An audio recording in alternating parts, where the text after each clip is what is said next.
From South Carolina Public Radio, this is the South Carolina Lede. I'm your host, Gavin Jackson, and this episode was recorded on July 26, 2024, from my Volkswagen Passat here at the Harris Teeter parking lot in James Island, on James Island. No way. Yes. Wow. This is where I have cell service, folks. On this episode of The Lede, we take you on the campaign trail with the latest from President Joe Biden dropping out of the race, Vice President Kamala Harris's first big rally as a presumptive nominee, and what former President Donald Trump had to say before thousands at his first post-RNC rally in Charlotte. And in the wind down, we answer the biggest question you have of all of this. What is Brat? Gen Z intern Abby has all the answers for us. Stay tuned for that. If you want to know more, give us a shout, 803-563-7169. We would love to hear from you in the wind down section. Let us know where you're up to. Summer is in the dog days, in the brat days. I don't think that's right. Let me know what you're doing. The kids are going right back to school. We're going to take a little break off next week. Let us know, 803-563-7169. Are you Brat? Is I Brat?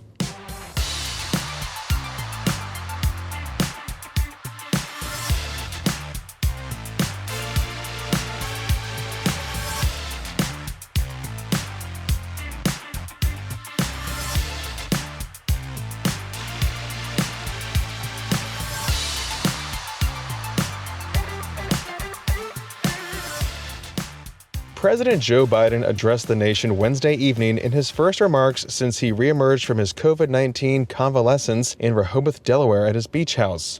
You may remember that plenty of people on Twitter, if you go onto that hellscape that is Twitter, there were people who thrive off of misinformation and disinformation, and they thought that Biden had died or become incapacitated because there's no picture of him, or proof of life as they say, for several days. Well, Biden, alive and well, boarded Air Force One from Delaware to Washington on Tuesday. We saw it. Of course, that wasn't enough for some people. Those people pick and choose what is real, I suppose. Now, for those of us who believe our eyes and ears, Biden, in his Oval Office address, said that it was time for a new generational leader and reinforced his decision to finish his term. I revere this office, but I love my country more. It's been the honor of my life to serve as your president.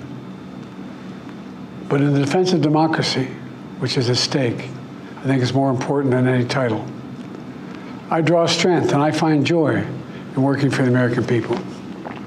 But this sacred task of perfecting our union is not about me. It's about you, your families, your futures. It's about we, the people. And we can never forget that. And I never have. I've made it clear that I believe America is at an inflection point. One of those rare moments in history when the decisions we make now will determine our fate of our nation and the world for decades to come. America's going to have to choose between moving forward or backward, between hope and hate, between unity and division. We have to decide, do we still believe in honesty, decency, respect, freedom, justice, and democracy? In this moment, we can see those we disagree with not as enemies, but as fellow Americans. Can we do that? Does character in public life still matter? I believe I know the answer to these questions because I know you, the American people. And I know this: we are a great nation because we are good people. When you elected me to this office, I promised to always level with you, to tell you the truth. And the truth, the sacred cause of this country, is larger than any one of us. And those of us who cherish that cause, cherish it so much, a cause of American democracy itself, must unite to protect it. You know, in recent weeks, it's become clear to me that I need to unite my party in this critical endeavor. I believe my record as president, my leadership in the world, my vision for America's future, all merited a second term. But nothing can come in the way of saving our democracy. That includes personal ambition. So I've decided the best way forward is to pass the torch to a new generation. The 81-year-old Biden there framing a major contrast between him and Trump, with him abandoning his re-election bid for the sake of the country and his party, which has since enthusiastically embraced his vice president, Kamala Harris. Biden has embraced the polling that has consistently shown people do not want a Biden-Trump rematch, but also emphasized that he still has and will do work for the final 6 months of his term. Now, family members were in the Oval Office with Biden out of the camera shot and embraced him afterward before walking with him to the Rose Garden, where staffers had gathered for a reception. First Lady Jill Biden posted a handwritten note to social media platforms after the president's speech, thanking, quote, those who never wavered, who refused to doubt, quote. She also thanked supporters for putting their trust in the president and added, quote, now it's time to put that trust in Kamala, quote. It's been a long 24 days since Biden's disastrous debate performance that brought this situation to pass. There has been thorough reporting on how this finally came to a head, with former House Speaker Nancy Pelosi working the phones, working colleagues and donors to get Biden to see what the reality could be if he were to stay on the ticket, which would have jeopardized the White House, Senate, and House seats, she says. Now, with Harris hitting the campaign trail, it's clear her becoming the presumptive nominee has reinvigorated the campaign and Democrats. Harris held her first campaign rally in Milwaukee, where some 3,000 supporters greeted her. In fact, the demand was so great that they had to move the rally into a larger space on Tuesday. She opened her 18-minute remarks by praising Biden and his accomplishments of the first term, but with 3.5 years of being vice president under her belt and an opportunity every Veep dreams of, Harris was ready with this speech and came for Trump in a way Democrats really haven't articulated. Before I was elected vice president, before I was elected United States Senator, I was elected Attorney General of the state of California, and I was a courtroom prosecutor before then. And in those roles, I took on perpetrators of all kinds. Predators who abused women, fraudsters who ripped off consumers, cheaters who broke the rules for their own gain. So hear me when I say, I know Donald Trump's type. As Attorney General of California, I took on one of our country's largest for-profit colleges that was scamming students. Donald Trump ran a for-profit college that scammed students. As a prosecutor, I specialized in cases involving sexual abuse. Well, Trump was found liable for committing sexual abuse. As Attorney General of California, I took on the big Wall Street banks and held them accountable for fraud. Donald Trump was just found guilty of fraud on 34 counts.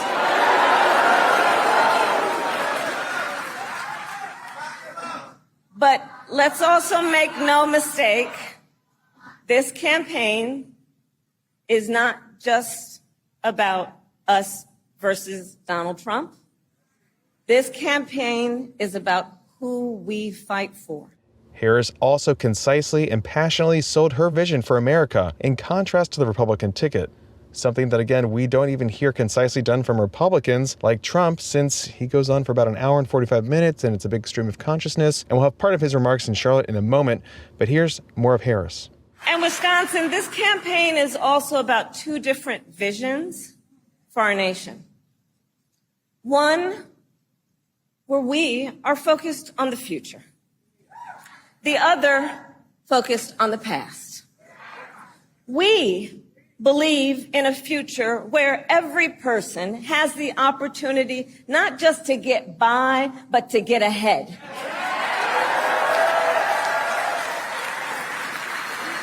A future where no child has to grow up in poverty. Where every worker has the freedom to join a union.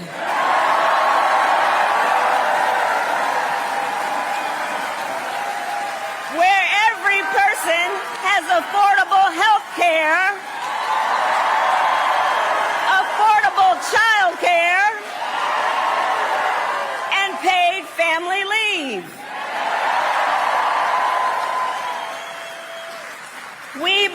future where every senior can retire with dignity. So all of this is to say, building up the middle class will be a defining goal of my presidency. But Donald Trump wants to take our country backward. He and his extreme Project 2025 agenda will weaken the middle class. Like, we know we got to take this seriously. And can you believe they put that thing in writing? Read it. It's 900 pages. But here's the thing. When you read it, you will see Donald Trump intends to cut Social Security and Medicare. He intends to give tax breaks to billionaires and big corporations and make working families foot the bill. They intend to end the Affordable Care Act and take us back then to a time when insurance companies had the power to deny people with pre-existing conditions. Remember what that was like? Children with asthma, women who survived breast cancer, grandparents with diabetes. America has tried these failed economic policies before, but we are not going back. We're not going back. We're not going back. We are not going back. And again, that was Vice President Kamala Harris there in Milwaukee with what will become probably the phrase of her campaign, or at least one that will forever hype up her crowds from here on out. Harris was also in Indianapolis before the Zeta Phi Beta sorority conference on Wednesday and in Houston on Thursday before a teachers conference, before meeting with Israeli Prime Minister Benjamin Netanyahu that evening. She did not preside over his speech to Congress on Wednesday, citing a scheduling conflict. She met with the incredibly controversial leader of Israel for 40 minutes and said afterward that she stands with Israel, but that it is time for the war to end in Gaza, and it's time for a ceasefire to be agreed to. Netanyahu was set to meet with Trump on Friday. Harris also broke fundraising records, raising some $81 million in the first 24 hours of her campaign.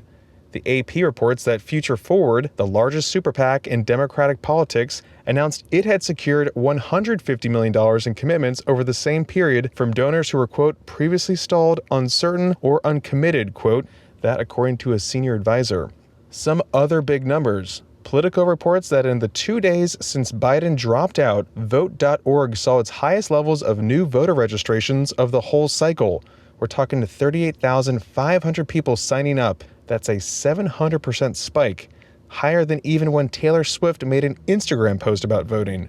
Most of those who signed up were under 34. And on Friday, Harris received the long-awaited endorsement of former President Barack Obama and former First Lady Michelle Obama. But let's stick with the campaign trail and go north to North Carolina, where Trump rallied in Charlotte on Wednesday without a bandage over his ear. That's right. North Carolina is a state that Trump narrowly won by 1.4% in 2020.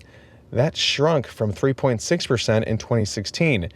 It's what you call a swing state. They got a Democratic governor, Republican lieutenant governor, 2 Republican senators, and an even split of 14 congressional members, some in tight districts. Now here's Trump speaking before some 10,000 supporters in Charlotte.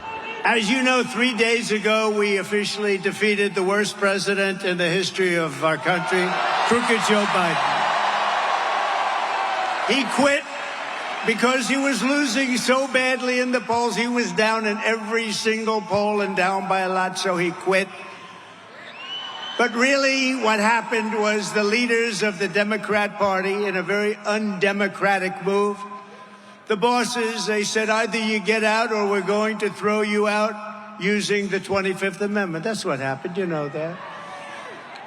So, well, you know that. That's what happens. That's what happens. These are nasty people, the Democrats, so we better beat them or we're not going to have a country left. You're not going to have a country left. So now we have a new victim to defeat. Lion Kamala Harris, Lion, L-Y-I-N apostrophe. The most incompetent and far-left vice president in American history. By the way, they did a poll. She was rated the worst vice president in history. I've never seen that poll before, but that's the poll. Together, we will win North Carolina in an epic landslide. We're way ahead in the polls. And we will take back that beautiful White House, and we will very simply make America great again. You just heard Trump there with a few mistruths. Trump claimed that Biden's cabinet was going to invoke the 25th Amendment and have him removed. That's not been documented anywhere. Actually, that's something that Congresswoman Nancy Mace was pushing because it's so often that administration officials take advice from members of Congress in the opposite party. Yes. Also, Trump seems to be unwilling or unable to correctly pronounce Kamala's first name. Think of the punctuation mark, comma, and then say la, Kamala. Now, when it comes to her popularity, well, The Hill reported last July that an aggregate of polls from the LA Times found Harris's unfavorable rating higher than at any point since she became vice president, and her popularity was as low or lower than every previous vice president of the last 30 years during similar stages of their terms. And then another claim that Trump made, there's no evidence to back up that the Democrats would destroy the country. That's just vague, but, you don't have to have specifics, I guess, when you're running for office. Trump said that nice Trump, the one we briefly heard from at the start of his RNC speech, nice Trump is gone. For 3.5 years, Lion Kamala Harris has been the ultra-liberal driving force behind every single Biden catastrophe. She is a radical left lunatic who will destroy our country. If she ever gets the chance to get into office, we're not going to let that happen.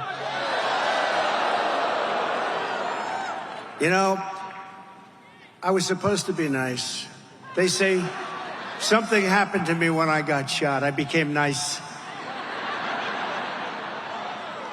And when you're dealing with these people, they're very dangerous people. When you're dealing with them, you can't be too nice. You really can't be. So if you don't mind, I'm not going to be nice. Is that okay? They want me to be nice. Thank you. Kamala Harris is the most liberal elected politician in American history. Did you know that? She's an ultra-liberal politician. She's absolutely terrible. She's, as you know, more liberal than Bernie Sanders. Can you believe it? She's rated far more liberal than Bernie Sanders. And she's now trying to get rid of her record, but she can't. She's going out and saying things that she doesn't believe. And if she ever got in, she'd destroy this country so fast. So she was the border czar, but she never went to the border, right? She was appointed by this horrible president, this horrible guy. How this guy got to be president in his basement. He stayed in his basement. And we did a lot better the second time than we did the first. How this guy got to be president, what they've done to this country in 3.5 years, and we're going to turn it around. But what they've done to our country is unthinkable. Some more corrections, some more clarifications, I should say. Senator Bernie Sanders said that he is by far more progressive than Harris. Also, the term border czar was a name used by Harris's critics, even used by some media organizations. However, it was never a formal title by the administration. And we have more clarification on Harris with the border because this is going to be a big one that you guys are going to be hearing about over and over again. This from Forbes, which reports that Biden tapped Harris in March 2021 to lead a much more narrow diplomatic effort to curb migration from the Northern Triangle countries. That's Guatemala, Honduras, and El Salvador, and address the root causes for why residents there immigrate to the U.S. in the first place, along with enhancing other countries' borders that those migrants travel through along the way before they get to the U.S. Harris was never tasked with managing border security in the United States, which is under the purview of Homeland Security Secretary Alejandro Mayorkas, who said in June 2021, Harris is leading our nation's efforts to address the root causes, the fundamental question of why people leave their homes, while he is addressing the security and management of our border. So again, clear differentiation there. Now, Forbes notes this as well, that immigration levels from Guatemala, Honduras, and El Salvador have gone down in the years since Harris's assignment began, with data from U.S. Customs and Border Protection showing encounters with migrants from those three countries have dropped from approximately 700,000 in 2021 to 500,000 in 2023, while encounters with migrants from other countries outside of her purview, like Colombia, Cuba, Haiti, and Venezuela, have all gone up. Again, that's from Forbes reporting. It's worth noting, though, when we're talking about vice presidents and popularity, that Trump's running mate, Senator J.D. Vance, has some rough poll numbers that previously announced presidential running mates haven't seen. The Washington Post reports that at least 5 quality polls out this week have gauged Vance's image, and each shows that more people dislike him than like him. They show he is between 2 and 9 points underwater. Now, typically, running mates are more popular than the top of the ticket. While it takes time for folks to warm up to them, they are still usually at a break-even point when it comes to favorable and unfavorable. But for J.D. Vance, he's running negative. Now, someone who is never one to miss a news cycle, former Republican presidential candidate Nikki Haley sat down for her first major interview since dropping out of the race in early March. The gist of her taped interview with CNN's Jake Tapper on Wednesday was, I told you so. Tapper opened by asking if Haley was surprised with Biden ending his re-election campaign. I wasn't surprised, and I didn't take happiness in it. I think through the whole campaign, I fought for mental competency tests. I wasn't doing it to be disrespectful. I wasn't doing it to be mean. I was doing it because I think it's not just Joe Biden. There is an issue that we have in D.C. where people will go into office and they won't let go. And then their staffers and their family keep propping them up. And it's a problem for the American people. And so I never thought he would make it to the election. I always said a vote for Joe Biden is a vote for Kamala Harris, and I think that's what's playing out. You also said, in addition to a vote for Joe Biden, you said a vote for Joe Biden is a vote for Kamala Harris. You also have said, if we nominate Donald Trump, I guarantee you we're going to have President Kamala Harris. And you've said, whichever party that retires its 80-year-old candidate first is going to be the one that wins the election. Do you still feel that way? I think that, look, the Democrats are very smart to put in a younger candidate. I think that that's what America has craved. But I think what you look at is they put in the weakest candidate they could put in. You look at the fact that Kamala, she had one job. That was to deal with illegal immigration and the border. She didn't do it. She was the most progressive senator that we had next to Bernie Sanders. You can see it playing out, whether it's the fact that she didn't show up at Bibi's speech yesterday, whether it's the fact that she pushed for all this government spending, whether it's the fact that when she was in California, the most liberal state, there was no tax she didn't propose. There was nothing that she didn't want to see. All of the things she's doing, from not wanting fracking to not wanting oil drilling, all of these things are incredibly liberal. And she is much more progressive than Joe Biden ever was. So the fact that they put in Kamala Harris, kudos for putting in someone younger. The fact that you put in one of the most liberal politicians you probably could have put in, it's going to be an issue. One of the things that Republican congressional leaders have had to tell their members is to not attack her on the basis of her gender or her race, to go after her on policy issues, as you just did. We've heard members of Congress call her DEI hire, suggesting that she's an affirmative action pick. How do you respond to that? It's not helpful. It's not helpful. Look, we're talking about a liberal senator who literally has not accomplished very much. And what she was given, she didn't do much with. You don't need to talk about what she looks like or what gender she is to talk about that. The American people are smarter than that. That was Nikki Haley there with CNN's Jake Tapper. We'll see when she pops up next.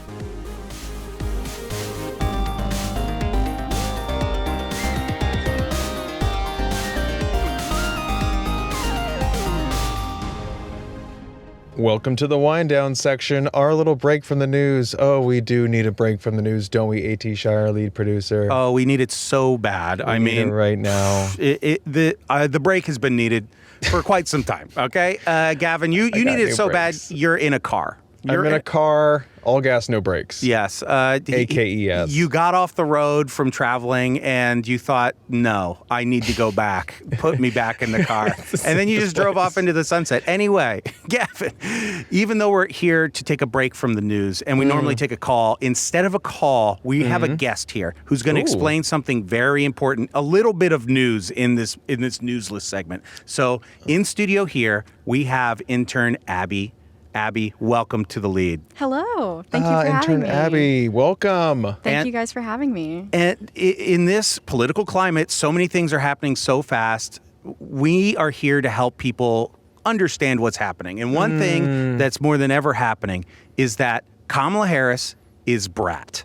Brat. And I don't understand it. Gavin doesn't understand it. But Abby, you do understand this. Yes, Yeah. I do. I'm here to explain why Kamala is Brat. Please. What Brat is. Explain. Master Brat class here.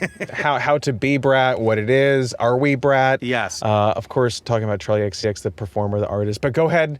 Tell us everything we need to know, Abby. Gavin All right. getting that in so everyone knows he I'm knows aware, a little but bit I'm more. just not fully aware. And I Okay. think that might be Brat. Abby, Gavin, that's why I'm here. take this Thank away, God. Abby. All right, so let's start with the basics. Brat is an album by the English pop star Charlie XCX. Okay. It came out this past June. I get this part. Yes. Yes. It has gained a lot of acclaim from fans and critics alike. It's gotten a lot of attention online with viral dances like the song Apple from the album. But what's gained a lot of attention from Brat is, one, the marketing, and two, the culture that was kind of created behind it. For those of you who aren't familiar, the album cover for Brat is a lime green wall. It's just plain lime green, and Boom. the text is in somewhat of like an Arial font, and it just says Brat. Period, right? Brat, period. Yes. Okay. CNN correspondent Jamie Gangle called it chartreuse.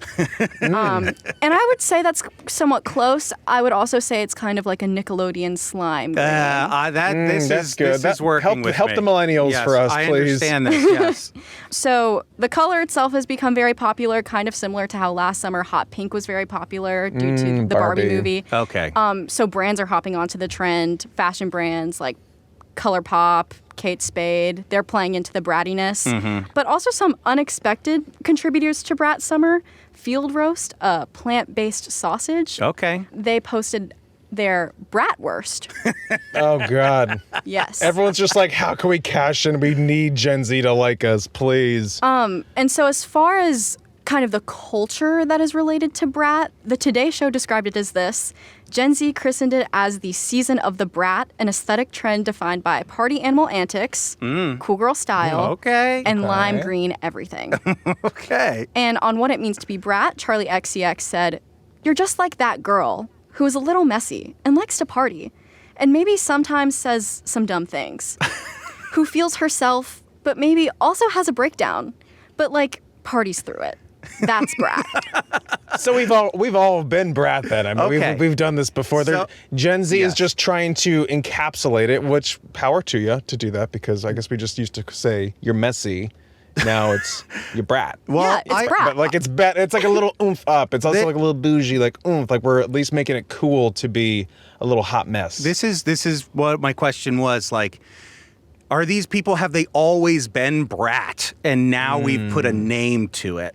Yes. Correct. Okay, so Brat is eternal, but the idea of being Brat in this definition, we've just we've intellectualized this a little bit. Yes, Well, Brat like is a everything Gen lifestyle. Z, AT, they've just rebranded it and repackaged it what's and crazy sold to it me, to us in lime green. it's just lime green. Lime green.